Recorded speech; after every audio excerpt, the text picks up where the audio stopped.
بسم اللہ الرحمن الرحیم۔ کہتے ہیں کہ اگر آپ کسی کی مدد کر سکتے ہوں تو چند بول کافی نہیں ہوتے، انسان کو چاہیے کہ وہ پورے دل سے اس کی مدد کرے۔ آج کی ہماری یہ کہانی بھی کچھ اسی ہی موضوع پر ہے۔ ایک دفعہ ایک بزرگ کسی جگہ سے گزر رہے تھے تو انہوں نے دیکھا کہ ایک آدمی اپنے کتے کے پاس بیٹھا رو رہا ہے اور اس کا کتا مرنے کی حالت میں ہے۔ بزرگ نے دیکھا کہ کتے کا مالک بہت ہی اونچی آواز میں رو رہا تھا اور کہہ رہا تھا کہ میں کیا کروں کہ میرے اس پیارے کتے کی جان بچ جائے۔ اس کی چیخو پکار کو دیکھ کر اس بزرگ سے رہا نہ گیا۔ وہ بزرگ وہاں رک گیا اور پوچھنے لگا کہ اے شخص، کیا ہوا ہے؟ تو کیوں اتنا رو رہا ہے؟ بزرگ کی یہ بات سن کر وہ شخص روتے روتے بولا کہ اے بزرگ، کیا بتاؤں کہ میرا کتنا بڑا نقصان ہونے والا ہے۔ میرا یہ کتا جو اس وقت اپنے آخری وقت میں ہے، یہ مجھے بہت عزیز ہے۔ اس میں بہت سی خصوصیات ہیں۔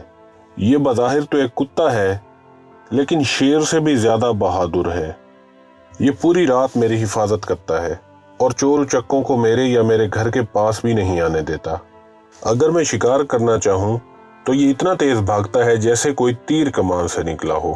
وہ بزرگ اس شخص کی باتیں سن کے بہت متاثر ہوا اور پوچھا کہ تمہارے اس کتے کو کون سی بیماری لگی ہے جو یہ مرنے والا ہے؟ کتے کے مالک نے جواب دیا کہ یہ بہت بھوکا ہے اور بھوک کی وجہ سے اس کی موت قریب ہے۔ اس کے علاوہ اسے کوئی بھی بیماری نہیں۔ اتنے دنوں سے اسے کچھ بھی کھانے کو نہیں ملا۔ وہ بزرگ کتے کے مالک سے بولا کہ صبر کرو، اب صبر کے علاوہ تمہارے پاس اور کوئی چارہ نہیں۔ اتنے میں اس بزرگ کی نظر اس رونے والے کی کمر پر پڑی جس نے کپڑے میں کچھ باندھ کر لٹکایا ہوا تھا۔ بزرگ نے پوچھا کہ تم نے کپڑے میں کیا لٹکا رکھا ہے؟ تو وہ شخص بولا کہ یہ کل کے لیے چند روٹیاں اور کھانا ہے۔ اس کی یہ بات سن کر بزرگ بہت حیران ہوا اور بولا کہ تم اگر اس کتے سے اتنی ہی محبت کرتے ہو تو پھر اسے اس کھانے میں سے تھوڑا سا کھانا کیوں نہیں دیتے؟ یہ سن کر کتے کا مالک بولا کہ بھائی، روٹیاں تو پیسوں سے آتی ہیں جبکہ آنسوؤں کی تو کوئی قیمت نہیں ہوتی۔ اس کتے سے مجھے اتنی بھی محبت نہیں کہ میں اسے اپنا کھانا دے دوں۔ آنسو تو میرے پاس ویسے ہی بہت فالتو ہیں، اس لیے میں وہ گرا رہا ہوں۔